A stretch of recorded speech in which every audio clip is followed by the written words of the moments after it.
I'm down in the shade section today getting out of the sun, which can only mean one thing. It is heating up and it is summertime, so it's a difficult time here for cool season grasses, especially because we had such a cool and wonderful spring in a lot of places and plenty of rain to go with it. But now everything is turned off. It's very, very dry already. If you're looking at my upcoming forecast here, I'm seeing a lot of 90s, not even so much the 90s. It is a lot of those 70s at night, which just means that we're not cooling down a whole lot. So tip today when it comes to the heat and cool season grasses, I have been guilty of this myself, but you start to see everything drying up and you start to see that heat coming and look at the forecast and you think, man, I really have to get a lot of water put onto this stuff to keep it going.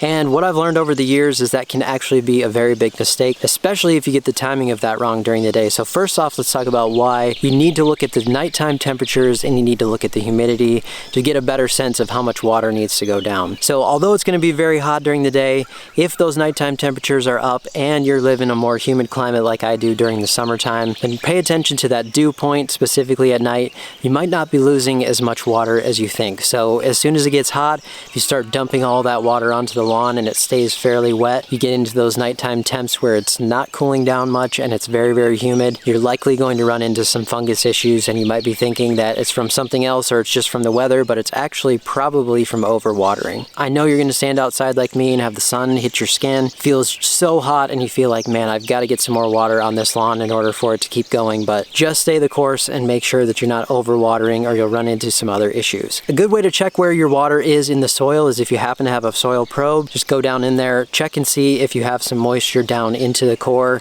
that it's not just sitting up at the top, or if you can't even get that into the ground at all, then it might be a good time to make sure you do get some water down. But also if you can't seem to get anything into the soil, think about using a wetting agent, even some Dawn soap or some baby shampoo if you wanted to start there. Spray that down on top of the ground and then water it in thoroughly. That's going to help everything to soak in. I like to use a simple lawn product called soil loosener if I have some dry spots. Spray this down on there and then water it in thoroughly and you will watch the water just soak down into the ground.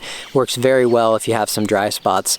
The other thing that I use is from my lawn supply company brand is we have Soaker. This is more of a traditional wetting agent that you might see on a golf course or on sports turf. This is going to help to not only have that water properly soak in, but move it through the profile and then try to maintain some of that moisture in the soil so that things don't dry out as quickly. Definitely wetting agents will help. There's a lot of science behind them and they use them in all different types of scenarios to make sure that you're getting that proper irrigation put right down into the ground where it needs to be and not having it run off. The other thing about irrigation is timing. So make sure that you're doing this in the early morning hours if possible, and then letting it go and watching for those dry spots, watching for a bit of wilt. Then you know when you need more water. So before then, if things are still looking pretty green, you only have maybe a few spots here and there, you could definitely just hit those spots with a hose.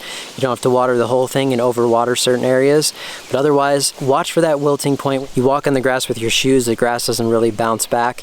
That's that wilting point that you want to watch for it. This is the time when you need to get that water done, but do this in the early morning hours. This is likely also the time when you're going to have the least amount of wind, hopefully, so your irrigation will be running properly, or your sprinklers or whatever. If you don't have an irrigation system, you can still get out there with a sprinkler and set a timer on your hose bib. These things are all things that you can do if you'd like to try to keep ahead of this, but again, preferably do not go out 6-7 o'clock at night, soak that thing down and then let it sit wet all night. I know there's going to be people that say, well, it rains at night sometimes, so what's the difference there? But just because it rains at night doesn't mean that Mother Nature had your best intentions in mind. So sometimes it does. Proper way to do it is early morning hours and then letting it be throughout the day. Today I also want to mention that I have a very special sale going on that only happens once a year for my audience only, from Cujo Yardware. That is 15% off, so you can't get this deal anywhere else. Just by being a viewer and a supporter, this is a one-time thing that happens that they give me this sale per year. Please support them if you would. Thank you so much to them for this special sale going on right now. The other option too for some people who aren't going to water is you can let things go into a dormant state, get pretty dry, but just make sure that if you're going for 2-3 weeks at a time with no rain whatsoever, no kind of water on there, I would definitely still put a light amount of water on there, maybe once a month if you can, just to make sure that nothing dies out and you keep the crown of the plant from dying. But aside from that, keep major traffic off of it as well if it is dormant. Otherwise, if you are watering, do it at the proper time, don't overwater, and I think you'll have some great results. Hope that helped you today to understand a few things about watering in this heat. Thanks so much for watching. We'll see you next time.